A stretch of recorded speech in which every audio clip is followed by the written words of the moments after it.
Police Minister Bheki Cele has revealed that police are working non-stop to examine evidence they had collected on some of the people arrested over the weekend. These individuals were caught in the aftermath of Thursday's attack and rape of members of a film crew in Krugersdorp, and investigators are keen to establish whether any of them were involved in the assault. Joining us now to explain how police can work effectively to ensure the evidence is used successfully in the event of a prosecution is DNA for Africa Director Dr. Vanessa Lynch.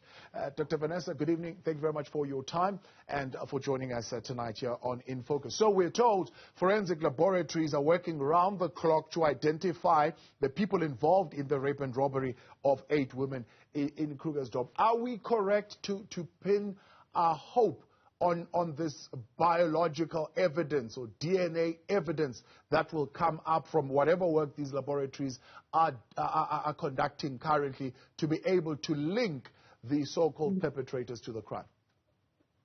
Evening, Tabu. Definitely. Forensic DNA is undoubtedly one of the most valuable forms of evidence we have in identifying perpetrators of sexual assault. Fortunately, we have laws which were actually passed in January this year which mandate that every arrestee of a Schedule 8 offence must have their DNA sample taken. And it's encouraging to know that this did happen in this instance. The case samples, the evidence, you must understand that each of those women who were raped, they actually are a crime scene. And as horrific as that sounds, hopefully evidence was able to be collected, although it is still their right to determine whether they want to have evidence collected. We hope that in that case, if they were able to have evidence collected, that it puts the perpetrator at the crime scene if a DNA profile, which is found on the crime scene or on the particular woman who was raped, matches that of the arrestee. But also, it's encouraging to know that they are taking DNA evidence from either articles of clothing that the perpetrators wore or from the perpetrators themselves. That also links those women to the particular perpetrator. So, you know, it's good to know that the police are onto this, but we mustn't forget that every survivor of rape has the right to have their case prioritized. And I think it really highlights the fact that our DNA backlog really needs to be addressed urgently, because I maintain that this is not the first time these perpetrators would have attacked. And had we identified them earlier, as we should have done, if we didn't have such a huge DNA backlog, these lives might have been saved. Yeah, it really is unfortunate to be speaking of women bodies as a crime scene, but I suppose for the conversation we are having, this is the direction we would need to go. What sort of evidence would need to have been collected? And we are hoping that the rape kits were there, because one other challenge that we have in South Africa is availability of rape kits at our police stations. But if they were, what sort of evidence would they have needed to collect? Well, if you think about DNA, which is biological evidence, we can find DNA in every cell. So literally from skin cells, from transfer on the clothing, you can find skin cells, to under the nails you can find skin. Obviously, in the case of rape, semen, hair, spit, saliva, all of those things will contain DNA. Other than red blood cells, every single cell in our body contains DNA, and that uniquely identifies you to a particular person if it's found. And that's why it's such a valuable form of evidence. So, as you say, sadly, it's, you know, talking of a person's body as a crime scene, it sounds horrendous, but the reality is that if we are able to obtain DNA evidence and we can identify these perpetrators, it does really provide the courts with very valuable evidence to link that person to that particular crime scene or to that particular crime. And this is why, with a country which has such a high rate of sexual violence, why we are always pushing the government to really address the DNA backlog, because our rapists are serial offenders. They are not one-time offenders. And the early identification of these rapists means, through the DNA database, that we can actually take them out of society and stop them from continuing their rampage against women and children. Yeah. How comprehensive and well managed is our DNA database? Because we are also talking here of another element of illegal immigration here, and whether or not that does affect in any way what comes out of our DNA database? Well, the DNA database itself has different indices, and obviously if somebody is arrested of a Schedule 8 offence, they will have their DNA profile analysed and entered onto the database. Even if they commit an unrelated offence, a common assault or a rape, if their profile exists on the DNA database, and if they've committed an illegal activity, their DNA profile should be on that DNA database. Unfortunately, again, unless we get on top of our DNA backlog, we're not able to put offenders onto our DNA database to enable us to link them to all of these offences. So we really need to address that.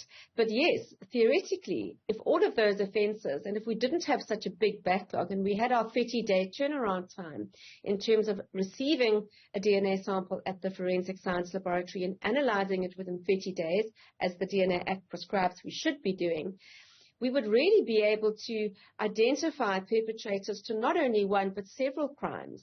And that's why a DNA database is so powerful. So we have a good database, but unless you're putting profiles onto that database and conducting those comparative searches, we're not really going to use it to the extent to which we really can in South Africa. So I hope we can get there. Yeah. One of the most disturbing, gruesome and heartbreaking features of this particular crime scene is that one of the young ladies was raped multiple times by what we believe are 10 individuals at a time. In an instance like that, would DNA be able to then identify all 10?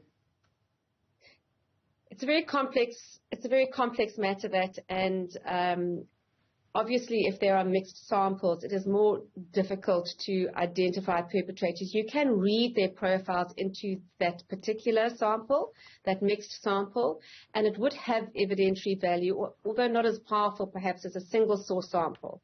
However, if you are collecting DNA profiles from the person's body, and you might find, for instance, they might have one of the perpetrator's skin cell samples under her fingernails, and that's a single source sample. There are other areas where you would be able to pick up a single source sample, which is why it's so important to take different forms of evidence from a crime scene, as well as from around the crime scene and from the perpetrator themselves that links them back to that particular person.